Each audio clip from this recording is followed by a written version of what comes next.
Welcome to the Potter Blog site, Friday, August 1st, 2014. Inhalation Ebola. Governments ready for World War Ebola. Yes, Ebola can be spread by inhalation. And yes, the government is preparing for inhalation Ebola. Just yesterday, the President issued an executive order which allows the Centers for Disease Control to use the guise of infectious pneumonia to quarantine people for Ebola. And today, New York held its largest ever unannounced pandemic response drill. Now, such drills are an effective way to stage logistical pandemic supplies without alerting the public. Now, to understand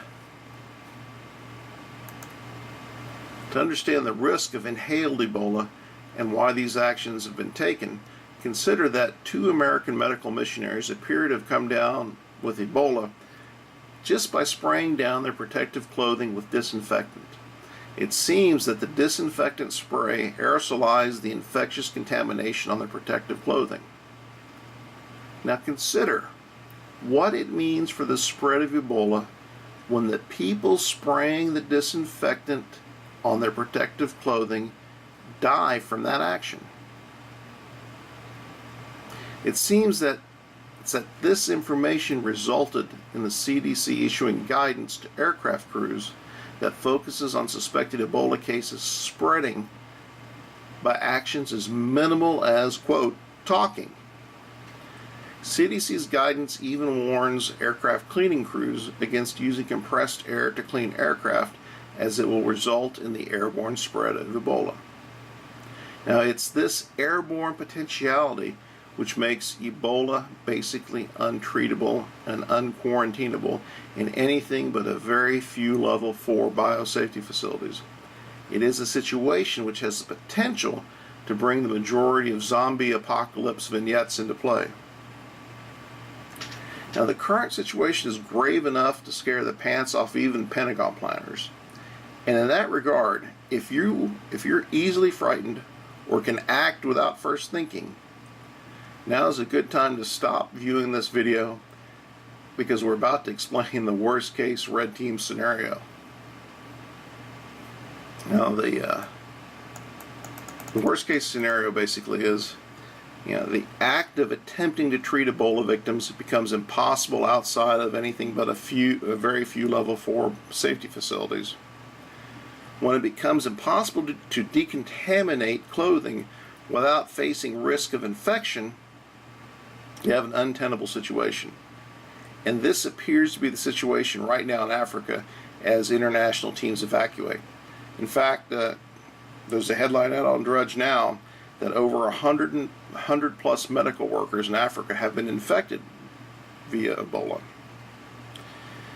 So now, coming to the United States, when the second or third appearances of Ebola in the United States will result in large numbers of people being placed in quarantine under the guise of a viral pneumonia, as is now possible with President Obama's new executive order. They don't actually have to specify Ebola to make these quarantines for Ebola-esque symptoms. Now, here's the thing about the airborne situation and inhalation. Experts will make claims that Ebola is not airborne, while taking ethical solace that inhalation Ebola doesn't meet their technical definition of airborne, even though the outcomes are similar. It's like when former President Clinton got into what the definition of is. It's Clinton speak. They have a very tight definition in their world in which they define airborne. It's very different from what you and I consider airborne. But the fact is that it appears that very minute amounts of Ebola making it into the air is contaminating and infecting people, even if these same people are spraying disinfectant simultaneously. It's the act of the disinfectant hitting the personal protective equipment, aerosolizing the Ebola on that equipment, and when they inhale it, they come down with it. So, such subterfuges are undertaken to avoid panic and uncontrolled disease spread. If such quarantine fails to stop the spread, then whole cities are quarantined and travel is shut down. We're starting to see that in Africa right now. Now, there's a question whether or not there are any current ghost villages in Africa as a result of this. That'll be a key indicator to look for that things have gotten even worse.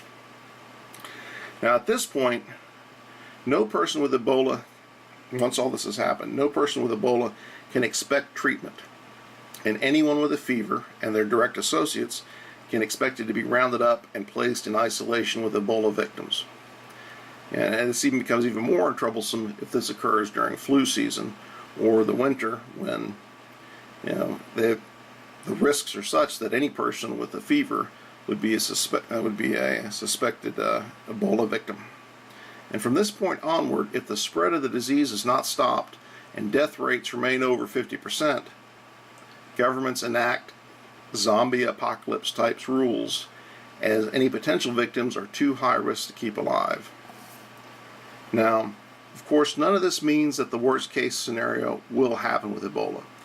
It just means that governments are making contingencies to do what they believe is required under the worst case. And that alone should scare the crap out of you.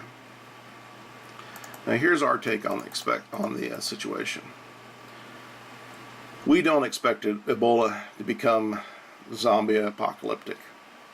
Our take is that the powers that be are currently more afraid of the damage from public panic than from the actual spread of the disease, at least here in the United States.